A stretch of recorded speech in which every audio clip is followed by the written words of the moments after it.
everybody. Welcome to this week's episode of Christmas Culture Club. I'm Julie. And I'm Steve. So, Julie, we're starting to stare down the barrel. Only a couple weeks till Thanksgiving. Christmas this year's only 4 weeks from Thanksgiving. It's a shortened season. No. So, what are we gonna do for our parties? It's time to start planning. Actually, you probably should have already been planning, but hey, we're playing catch up. And preparation is your best friend if you're planning for Thanksgiving. I mean, I host for Thanksgiving. We have 30 plus people. It takes me weeks of thinking about it. Even though I've done this, I've participated in hosting for years. If it's an ugly sweater party, if it's a hot cocoa party, it's a cookie party, it doesn't matter. There's planning that happens. There's a lot of lists that happen. So we're going to talk through the how-tos of how you can lower your stress and get more comfortable and host a fun and really important this year, an affordable holiday party. Don't blow your budget on getting people together. How can you make it simple and fun? You just mentioned themes. I know, gosh, we have hosted and been to every type of theme from an ornament party to a cookie party to, a cocktail party. How do you feel about themes? I think themes are important because honestly, it helps the planning go easier. It gives me something to hold on to and build off of. I Mhm. also think it's really important to communicate a theme to people. It's not only for me as a party host to say, "Hey, I've got a theme." I host a pumpkin carving party every year. It ties in with our block party. So people know they're bringing pumpkins. People know we're going to have chili. People know we're going to have hot apple cider. Thanksgiving, everybody knows what they need to bring. I mean, it's a rinse and repeat holiday, but it doesn't change the fact that preparation has to be done. And But nothing could be worse than having a formal dinner party for Christmas, and all of a sudden having people show up with an ugly sweater. I mean, I don't know, maybe they can make it a formal ugly sweater, who knows? But yeah, I mean, if it's an ornament party and oops, I didn't know that and I didn't Mhm. realize that I was supposed to bring an ornament to trade. Is it I mean, I'm a really big fan of having that kind of push to organize, push to unify around. I think it just gives us a reason for the season a little bit, to borrow the phrase. So it's also another thing is like for themes, our kids welcome. We're at an Yeah. age where we have a lot of friends that have kids. Like, are they coming? Do they need a babysitter? That's something very important to communicate. And, I feel like that gets dropped off sometimes that people assume. And it can be really hard because we're all in a mad dash, especially with the season being only 4 weeks long this year. So, Mhm.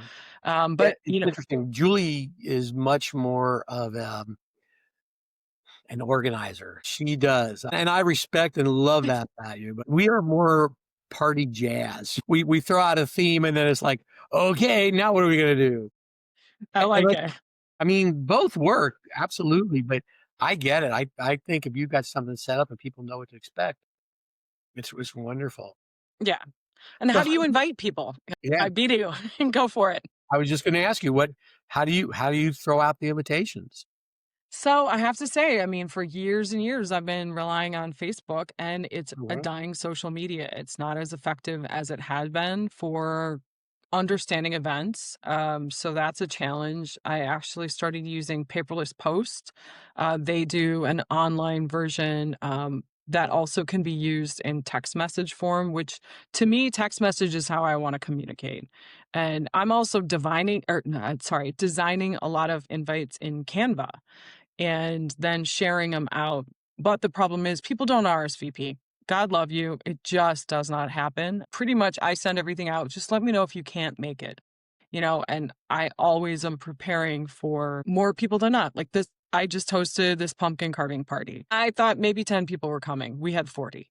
Wow.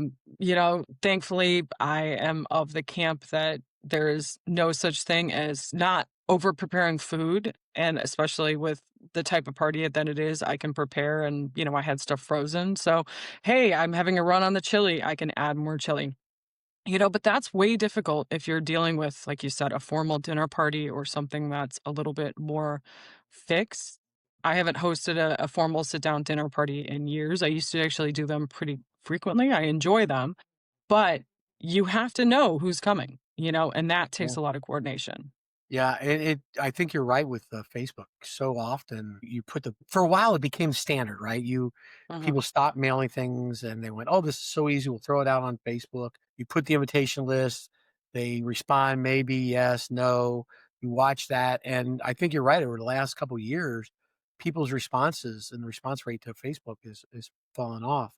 We uh, we never went through the process of mailing them because response on mails were every Yeah. bit as bad as Facebook, right? You send them out and you put, please, respond no only, right? So you don't get the negative responses for people that say they're not coming, but then all of a sudden you're planning for 40 and 22 show up.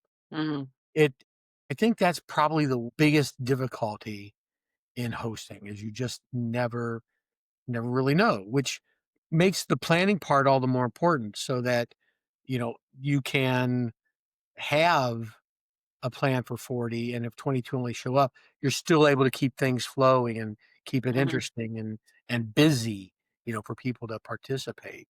Yeah. Um, I traditionally anticipate 25% not showing up. mhm, But it's interesting because I event plan for a lot of different situations. I'm part of a work group. We hosted a summit. We invited 200 people. We had contracts with hotels. We had catering numbers. I mean, this was a large budget situation that I was in charge of. And we had a massive attrition rate the week before to the point that we blew our hotel block and had to spend money just to guarantee the rooms because wow, people canceled. So, if there's one thing that I can communicate is if you're invited to a party, somebody is putting effort and money into hosting that party. So communicate it if you can't be there. Everybody understands that things change. I was part of a party for a friend recently, and we had a really bad nor'easter come in. This was in New York. And we did not have any one coordinated list, so we decided to move the party up because of the weather issues that were coming in, and the party was partially outdoors. But because we had no central hub to communicate out with everyone, it became a challenge for the person that was actually hosting to communicate, "Hey, it's now 2 o'clock instead of 5 o'clock because the weather's coming in. We want everyone to be safe." I mean, those sorts of things are logistical challenges that you have to flex with. right. And, just another reason, know your audience of who you're inviting. I typically, for our age group, I feel like Facebook was our standard for a while. We all understand Evite as well. If you're dealing with an older group, they want something in paper. They want something that they can put up. So I recently was part of an 80th birthday celebration, and I put out proper paper invites. Number 1, I love paper invites. I have fun making them. I think that they're beautiful. I like the design. I like the formality of it. It was a more formal situation, so it felt important or comfortable. But then, all of the younger people that were attending, I made sure that they got text messages and, kind of worked the family tree essentially. But, some other things, like I mentioned paperless post, Evite, of course. Hobnob was one that I was not familiar with. That's another one that does text messaging invites. And then Green Envelope was another that, so some options to send out that it doesn't really matter like what the program is that you're using, it still delivers the same thing. And it's just what infrastructure you as a host or hostess want to So use. now Hobnob and the green Green green Envelope. green envelope, Yeah. are those both fee-based? It depends on how many people you invite, and it depends on what invitation you choose. So if you can buy a template that's more fancy, and then like if you're inviting like thousands of people, but typically for a party that you and I are doing, it's going to be free. Paperless post I've used a couple times in the past, and that seems to become a favorite right now. I like the ease of use on it. One of the things that I think is really important, especially because you mentioned the weather and the nor'easter, as we get closer to Christmas, especially here in the Midwest, um, weather becomes a big factor. I mean, Mhm. I can think of a couple times where we have been invited to friends' houses for Christmas parties, and all of a sudden you get a snow warning of 12 inches of snow, and you know, I mean, I don't like, although where we live, they move the snow around pretty effectively and clear the roads pretty quickly. I still didn't want to drive through 12 inches of snow. So you're invited to a party, and especially the smaller parties where there might only be 15, 20, 25 people, and weather, comes in and, you know, they have to cancel because nobody can get there. Um, which lends itself to timing. Mhm. Um, when do you typically, as you set up and send out your invitations, when do you typically time them out? So if it's a larger event, a more formal event, I'm going at least a month to 6 weeks beforehand. But for the writing of this episode, I actually went back to Emily Post to check out what the recommendations are. So Emily Post Institute says 1 to 2 weeks for a casual cocktail or party, 3 to 6 weeks for more organized parties or during the holiday season, 8 to 12 weeks for formal parties or weddings. I like to extend invites pretty far out within the holiday season just because everyone is so busy. And, it's hard because you called it, I'm a total type A personality, super organized. I also, with my husband's schedule and my travel schedule, I have to look at things weeks, if not months in advance. And, if I need to be in town for a weekday party or some sort of work event or something like that, it takes a lot for me to work my schedule. So I try and give that respect to other people that I communicate out as far in advance as I can. Generally, if I'm hosting something over the Christmas season, I want to let people know before Thanksgiving, Sure. to hold space on their calendar.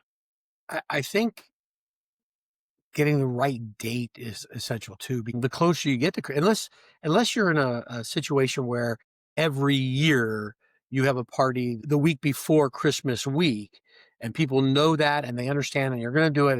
It's a tradition. The closer you get to Christmas, the busier people get. Kids, grandkids, concerts, family, all those things. So I, for us personally, as we would host Christmas parties, we never went past typically um, the first or second weekend of December because Mhm. that's when things start to get crowded. That's when people's personal family traditions start to, or, Christmas parties at work, things like that start to interfere. Do you kind of feel the same way about that? Yeah, I mean, I tend to be a little bit different because some of the events that I host around Christmas also pertain to my husband's work schedule. That we used to host a party called Thank Friendsmas.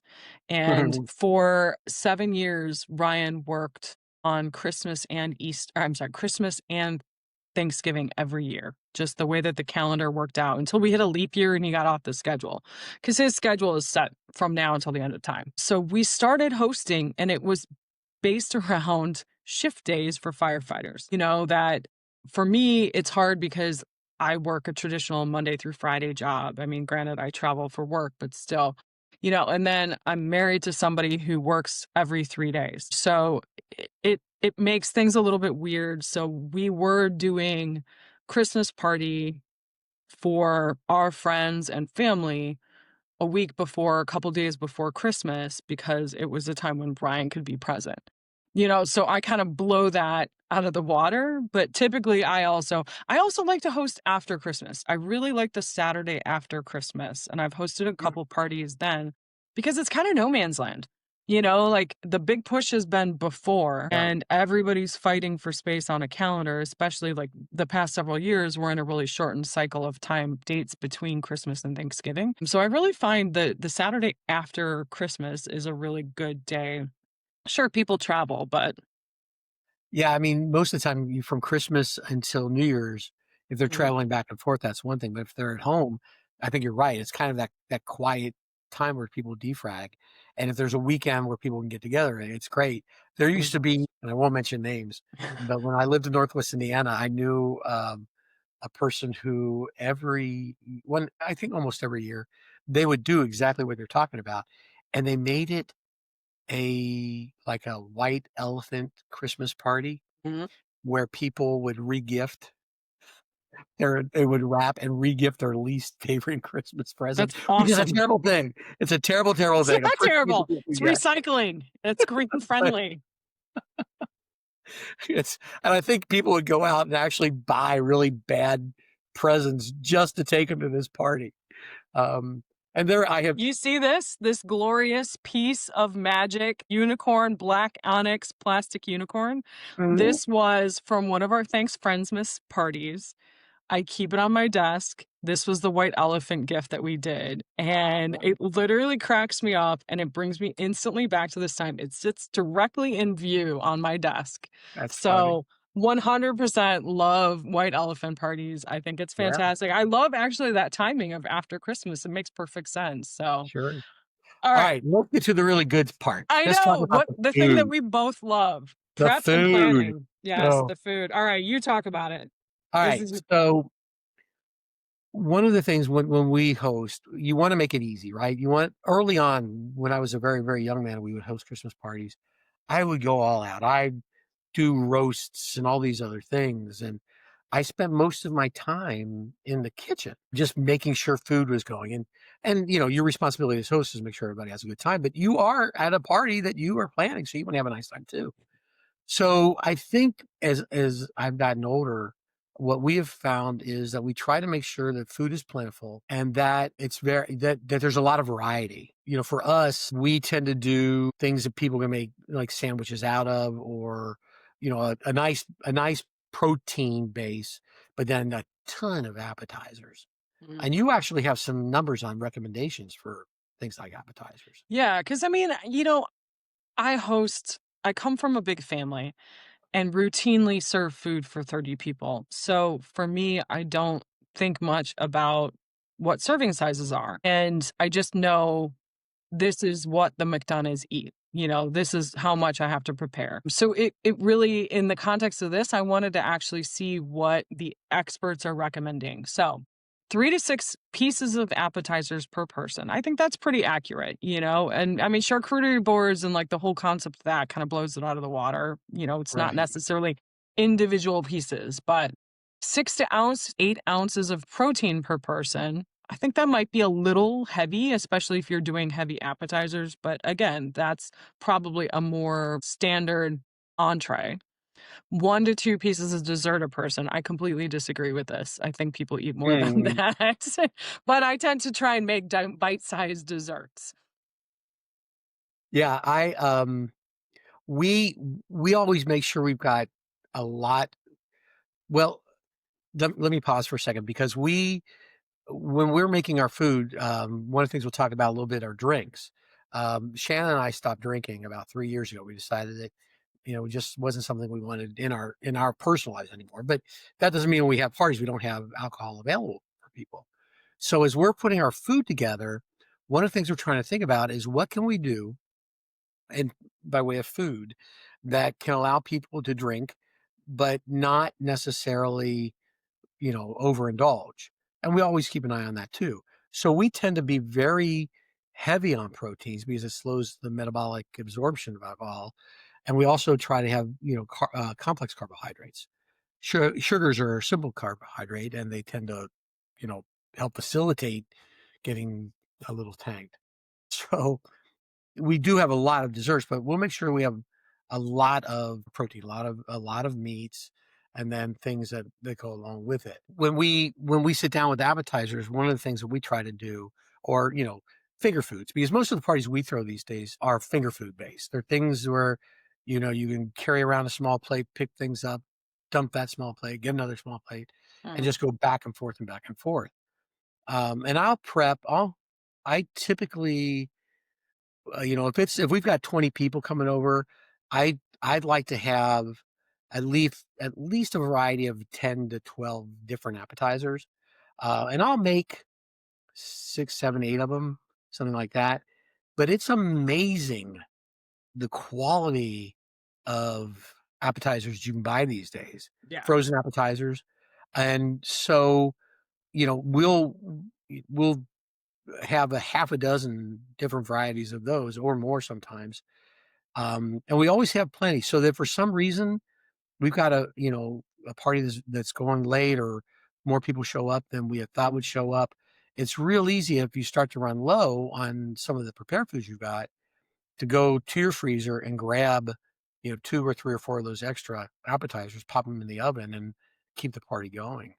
Yeah, I Um, always so some of my rules that I host by always include at least 1 or 2 vegan options.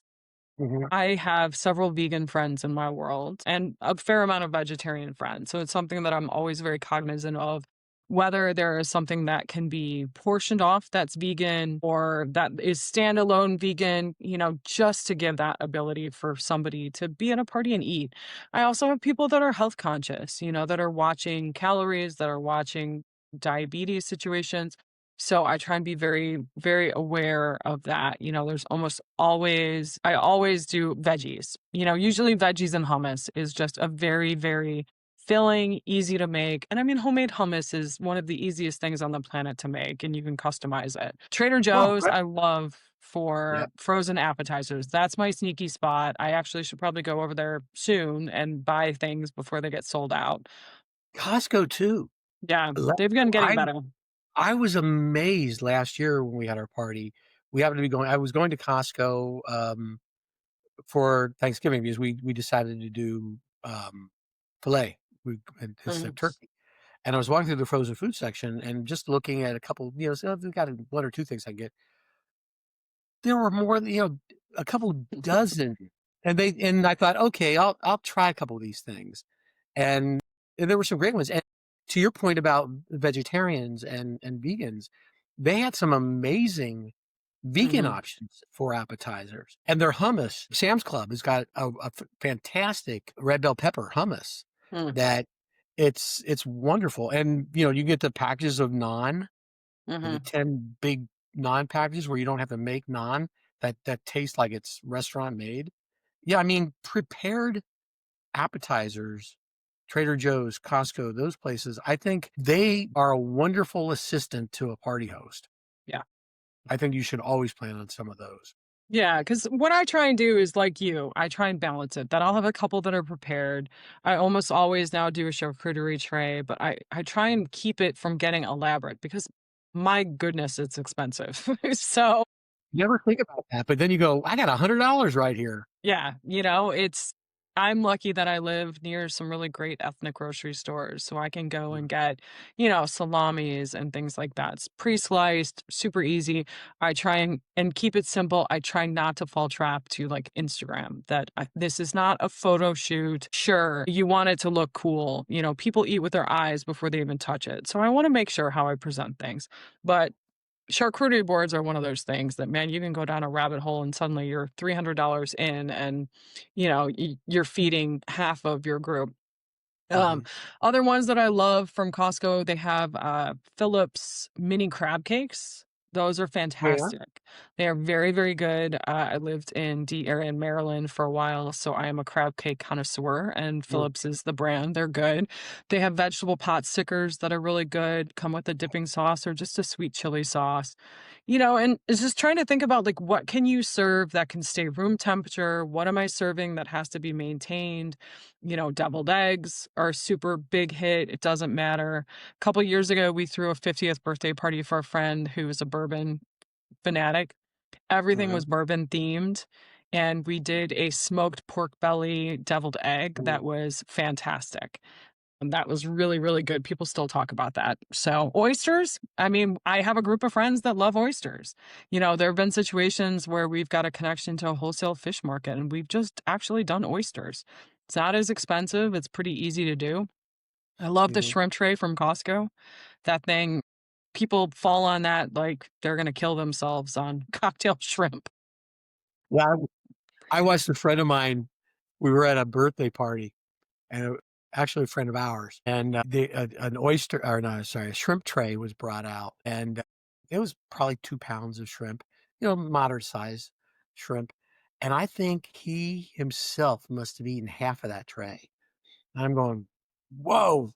But, people love shrimp cocktail. I love Yeah. shrimp cocktail. Yeah. Um, Yeah. One of the things I think that is really important with food, and whether it's appetizers, whether if you're doing a party where you're going to have a main feature, um, some people will do a steamship round or something like that. Pardon me.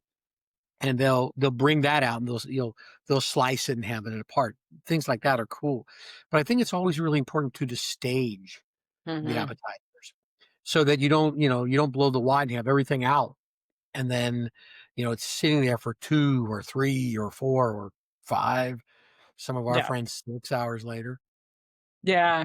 Planning for food temperature, I am a nut job about food safety, food temperatures, food handling. If I'm hosting, you will not see me with my hair down. I mean, that is a thing for me that I'm very cognizant of. I wash my hands so much that my hands will bleed by the end of a long party.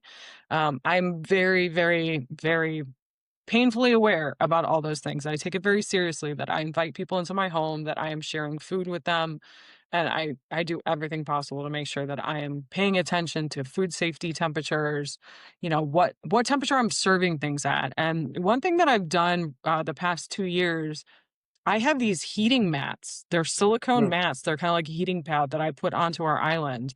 And they're fantastic because I can put multiple things on them and it keeps them warm from a bottom heat. And it does not, it's enough that it keeps them proper serving temperatures.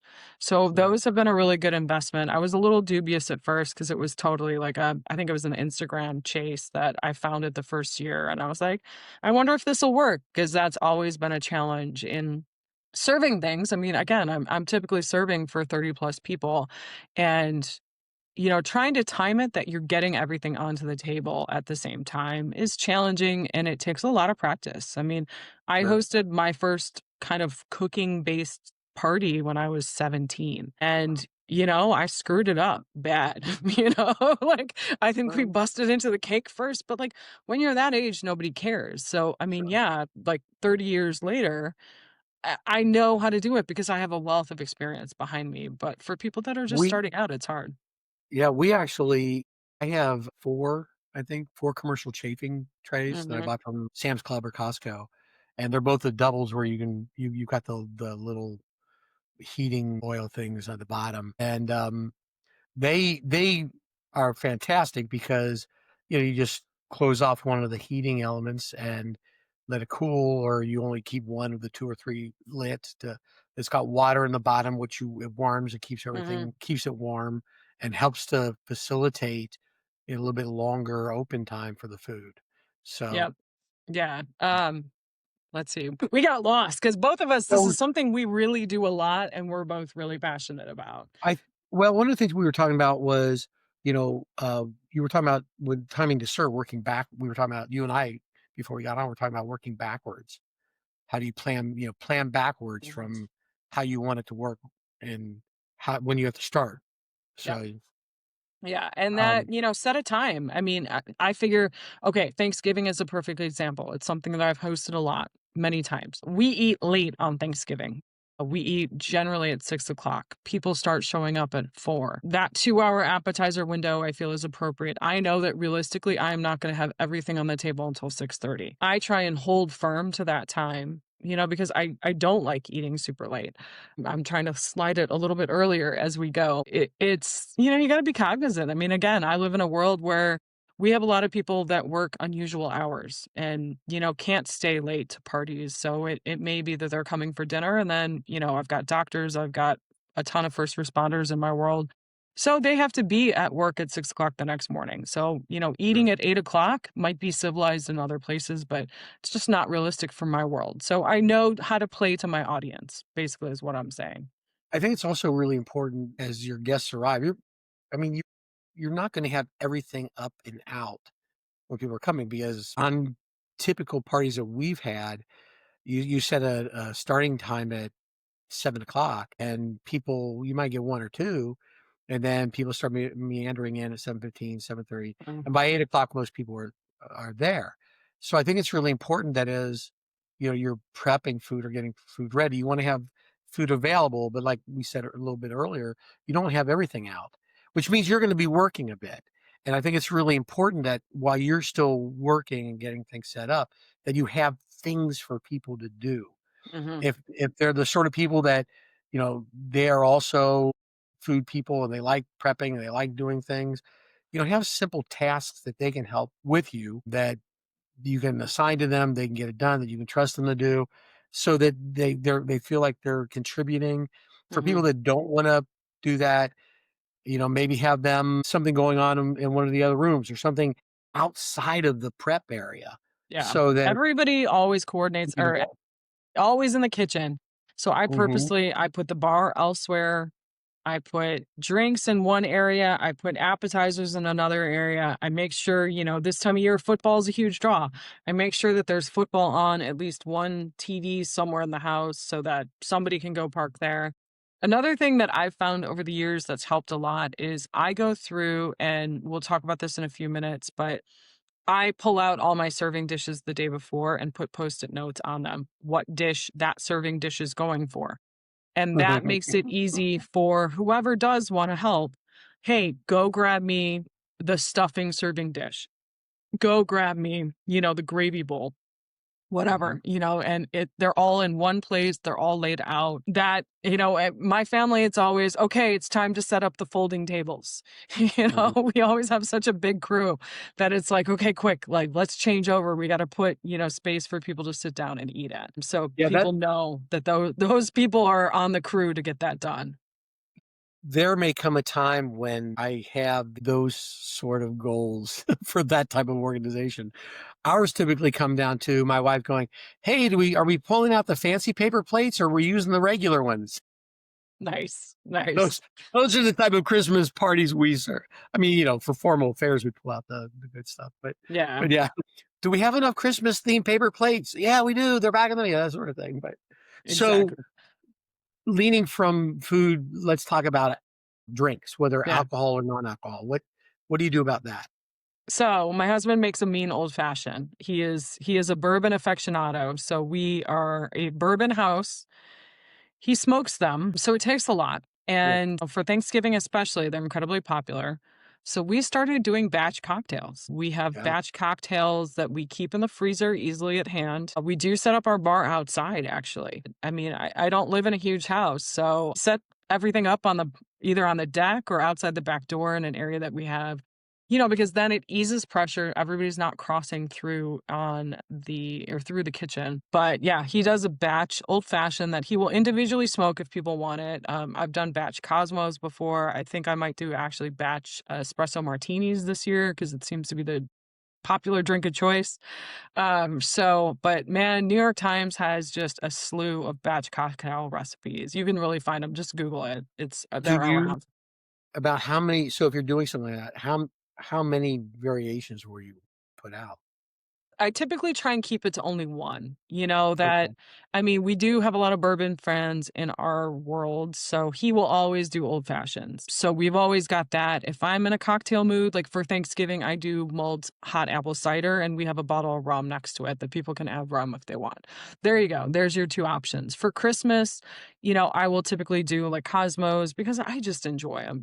I don't have a lot of cocktail forward people in my world. So really old fashions kind of check the box for most people. Espresso martinis, again, it's an easy one that, I can just have in the freezer and it's no big deal to, if somebody wants it, great. Two drinks per hour. I'm sorry, two drinks for the first hour, one drink after that is the estimation. So I thought that was an interesting kind of number for pace. We used to, we would always at Christmas time, we'd always have, mulled wine. Um, we wouldn't do I mean, like you and your husband, bourbon was always my alcohol, but we would always have bourbon out, and we'd try to have a special bottle or 2 for Mhm. sipping. Um, and then the big thing for the bourbon was to have the proper if somebody wanted to make a Manhattan or an Garnishes. old fashioned, all the garnishes. We'd have a Garnishes, clear bitters. Yeah. yeah, and all the oh my gosh, all the different types of bitters that are out Yep. there nowadays.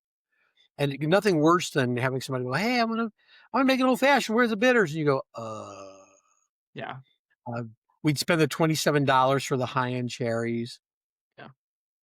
Yeah, I have Mhm, one uncle who drinks Manhattan, so, I mean, we always have vermouth for him.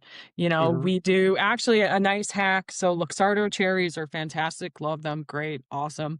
At $20 a container, they're pricey. Trader Yeah. Joe's has Amara cherries that are $5 that are Oh, exactly the really? same, if not better. They are phenomenal. You can definitely get them this time of year at Trader Joe's, but they are So good, and especially if you're doing, like, big, big amounts of this. This stuff adds up. We all need to be cognizant of how much we're spending on parties this year. But garnishes make or break a bar, man. I Yeah. mean, you Oh, can have yeah. good alcohol all you want, but if you don't have the right garnishes, and one of my hacks too is always make sure that glasses are visible. People are daunted by coming into somebody else's kitchen. They don't want to get in the way, or you don't want them in your way. So make sure that you have enough glassware and or garnishes somewhere in line of sight that you can say, "Hey, easy direction. It's in the dining room on the buffet. Go grab So stuff there." we used to find that as we would be cleaning up from that, our dishwasher, we'd have to run 2 cycles of dishwashers just for the glassware that was Mm, being used. But it also I was gonna say, man, the cherry's cheap because that was my favorite part of the drink, yeah. and I picked up a heck of a ton from those Seriously, drinking. the Trader Joe's, at AMARA cherries are Mhm. amazing. Brian was shocked. I bought them as a joke one day that I saw them the first time. I'm like, "Oh, these can't be the same, but whatever, I'll give it a try for, $4.99 or whatever it was." But legit, they're good. They're a Well, good and that fake. but that also, I mean, what we have found is that today's mocktails, the variety and the ability to mix, it's crazy. There are some really good non-alcoholic wines and beers. Non-alcoholic hard liquor is lousy. I've never seen anything that's good in that area, but beers and you can make some mean mocktails mixing using the non-alcoholic sours. Mhm. So we always want to make sure that for us, we have the alcohol that's out there. And I still would prep the mulled wine. And typically we'd make a sangria. We'd have pitchers of some sort of either margaritas or something for people.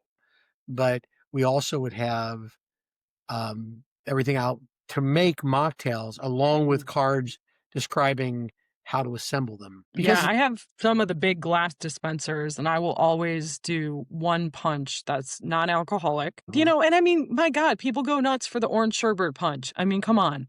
It literally is easy as heck. It keeps itself cold. Some frozen cranberries thrown in there as garnish, dresses everything up, some lime slices.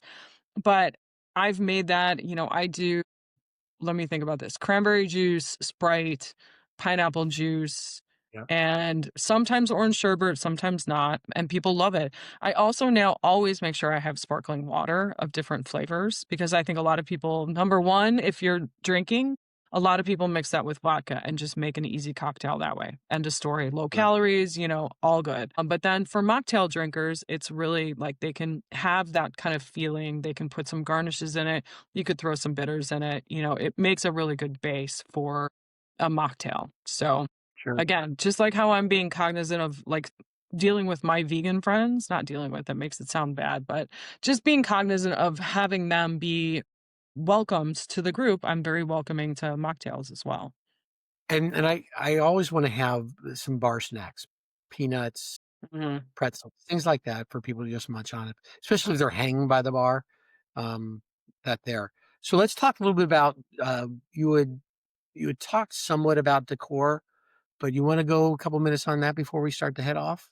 This is not a couple minutes discussion for me. Like this is where I blow my budget at every party I host. I'm a flower girl, so for me, flowers always matter. I mean, I was actually Costco. Costco is a sneaky place that I'm now ordering a lot of my flowers from. I Mm, just ordered my Thanksgiving centerpiece from Costco. Grocery stores, surprisingly enough, have great floral departments and they can buy in large quantities, so you get really good flowers at a really good cost. But I love independent florists. So, couple different ways that you can do, dressing up a party through some flowers. Tablecloths. I am personally on a quest to lower how much I throw out, and parties can be a challenge. So yeah, I buy cloth tablecloths and reuse them. Typically on Amazon, they're not much more expensive than plastic tablecloths. So I have a couple generic ones, I have a couple seasonal colored ones, and it's amazing the difference that a set table makes. Even if it's a buffet type service where, you're not sitting down, just having that illusion, having it just makes people be in the mood. As I said, you celebrate with your eyes. Yeah, I mean, you can get tablecloths that are fun, not just formal Mhm. looking, but a lot of Yeah. fun. I do think you're right. I think one of the things I would suggest to people is as you're looking or considering tablecloths, reusable tablecloths that you can wash, get something that hides stains Mhm. because there will be spills. And, after, especially after two, three, four, 5 uses of it, they can become more than you want to see. So either buy ones that, Pain shed, resistance. yeah, Yeah, they're treated. um, things like that. Yeah. Do you like you were talking about islands, we have an island too. Do you usually set that as your primary service area for food? Typically for primary foods, but then I also have a buffet or a sideboard in our dining room that I set. But then, I mean, I've also hosted Christmas cookie decorating parties where, all bets are off and it's all about decorating. So I have Right. oilcloth tablecloths that are waterproof that I've put on our dining room table to just coat. And, that is a place where I will actually use plastic, where it's disposable, that it's something that I know it's going to get messy. We've started doing Christmas cookies, a cookie table for our Christmas every year with my big Mhm. family. And last year I brought butcher block paper and I covered the island of the house that we host at. And everybody brought one type of cookie that mattered to them. We put it on the table and then we actually wrote just on Sharpie on the butcher block paper. Yours. Yeah, and it was great because then everyone knew what it was. The night cleanup was easy. I mean, sometimes you just got to give up, and sometimes it is worth, having disposable items for something like that. But, True. it's also a fun way to communicate a theme, that if you're hosting an ornament party, put ornaments down the center of the table, and tie that theme throughout the house. I'm also a Mhm. big fan, like I worked at Walt Disney World when I was in college. For me, one of the tenets that we were taught right when we started working there was Disney's theory that when you walk into the Magic Kingdom, he wants you to see color, he wants you to smell food, he wants you to hear music. I've always taken that to heart, that I'm very cognizant of when I am setting up for a party. I'm gonna have a candle going, or I'm gonna have a reed diffuser, or for Thanksgiving I have the scent of the apple cider mulling. I'm gonna have flowers somewhere. I'm gonna have, for Christmas I put the stupid Yule log up on the TV. It's just those things that really help communicate and help set a tone and create a warm and welcoming environment. So Mhm. that's something that I really take to heart. So One of the things you had kind of touched base on were things that were going on, and I think activities is a big part of any party. People want to sit around and talk. That's, communicate and enjoy one another company. But I think activities are always a really good thing to consider having, whether it is a cookie decorating or, an ornament decorating, or, or some sort of little game activity that's going on at some place. Something that keeps it flowing, right? well, What type of also activities? for Go me, ahead. it's always occupying kids too. That Yeah. generally parties that I host are kid friendly. I have a lot of cousins with younger kids. So it's always something that I'm very aware of. So I just hosted this 80th birthday party. There were going to be a number of kids there. Hobby Lobby always has some random activities, whether it's popsicle stick turkeys. This I picked up, they were leaf shaped that you could take like a bamboo stick and you could like scratch designs off. The kids had a blast with that. And Huh. they all ended up writing wishes and happy birthday greetings to the person, the 80th birthday celebrant. It's those sorts of things that, another thing that I love, it's called the Delve Deck. And it's a conversation starter, an icebreaker episode. I bought it. Again, it was like an Instagram thing a couple years ago, and it's a box of, I think, 100 different questions. And you know what? It's fantastic. I leave it out on my island, even though like the island gets cleaned of everything else. I leave the delve deck out. People start like question what it is. And it's all these kind of neutral questions like tell me what scent you love the most. It's very, very generic, but it's really kind of probing. And that's something that I really enjoy getting conversations started because frequently parties are where people come together from different sides of your worlds. And you might not have something that connects all of you. So, what are you doing in the activity or something to bring everyone together and mesh? Like the pumpkin carving party, we're all carving pumpkins. So, yeah, I mean, we had a Super Bowl party that we did a squares bingo, that we actually drew it on paper and put it on a poster board, put it up on the wall. And it was one person's jam that they went around to the Super Bowl party and everybody got involved. It was great. Even the people that didn't like football. It was a unifying experience. I think one of the important things before we start looking at wrapping up to say is that, these are all ideas and they're all things that can help to facilitate success with the party. But it's also really important not to overdo it, not to Mhm. push yourself so hard that you don't enjoy it, not to have so much going on that people, I mean, the purpose of the party is for people to really come, enjoy themselves, have some fun things to do, have some great food, have some wonderful conversation, and then leave going, man, that was a great party. I can't wait till next year to do it Yeah. again. You had, when we were talking about it, you had mentioned the KISS philosophy, right? Keep it simple, stupid. Like, Yeah. literally, less is more. I mean, honestly, like, as a person who hosts a lot of events, I enjoy hosting. I do it a lot. I make it look effortless is one of the best compliments that anybody can give me. But I also need to constantly remind myself as the organizer, nope, too much. Keep it simple. Dial it back. It's like the recommendation for the charcuterie board. Sure, do I want the Instagram pretty like charcuterie board with the almonds and the apricots and the jams? Yeah, great. Awesome. Do I have time to execute that? No. No. And Right. do I need it? Do my people that are coming appreciate it? Sure, they might, but, like, literally it's still gonna get eaten. And one thing, you always need more ice. Always. Always have Ah, that designated yeah. person. We have our freezer in the kitchen. We have an outdoor, what used to be a beer fridge, now it's a pop fridge, and we have a deep freeze down, because I've got tons of frozen food that I never have to. If there's an emergency, there's only of electricity, I could feed the neighborhood for a month. Yeah. But I always 2 days before we host, I go out and I'll buy about 40 pounds of ice, and I have bags everywhere. It's like, "Hey, would you mind running out and grabbing an 8-pound bag?" And yeah, ice, See, you're nothing smart. worse I've lukewarm got pop. 2 or 3 people that I know, like, and that's another thing, is always make sure you know somebody who's coming that is reliable that you can text in case of an emergency and say, "Hey, can you pick up ice? Hey, we just ran out of butter. Can you go pick up butter?" Whatever, you know that they're gonna understand it, you know that they're gonna complete the task. I mean, that gets important, but the ice, I can't tell you how many times I make the call for ice. I don't have room to store that much ice, so it's always day of. I just habitually tell people, "Oh, what can I bring? What can I do to help?" Bring ice. Just bring ice. Yeah, and, you always, I mean, I think I've got 4 or 5 coolers, and it's cold during, in Yeah. December, you throw it in the cooler and throw it out in the back. So let's quickly talk about execution, because it is, Mhm. I mean, you're gonna be working, you're hosting, you're gonna be working, but you wanna have a good time too.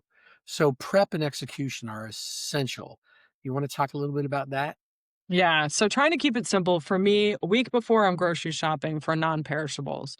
Day before I or 2 days before I'm shopping for perishables. Uh Day before I'm pulling out serving dishes. I'm labeling serving dishes. I'm running the dishwasher multiple times to get everything clean, make sure that that's empty.